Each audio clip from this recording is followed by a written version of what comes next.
Kaalinsabay ng isinagawang longest caravan ng Batas Party List sa Metro Manila sa kaban ng EDSA, ay hindi naman pauhuli ang mga supporters ng Batas Party List sa Orchid City of the Philippines, Dipolog City. Sinuyod ng grupo ang buong lungsod maging ang malalayo at kasulok-sulokang dako upang maipaabot din naman sa ating mga kababayan, lalo na sa mga mahihirap, ang mabubuting layunin ng Batas Party List na ibig maisulong ng grupo sa Kongreso, gaya ng libreng edukasyon, libreng tulong legal, serbisyo medikal at iba pa. Sa kabila ng matinding init na nararanasan ay mainit din naman ang naging pagtanggap ng ating mga kababayan sa naturang lungsod na ang iba'y nakukuha pang sumayaw kapag naririnig na ang batas jingle.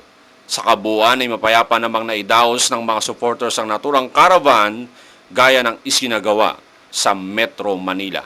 Mula dito sa Dipolog City, Zamboanga del Norte, ito po ang inyong kasambahay, Brian De Paz, nag-uulat para sa UNTV Worldwide.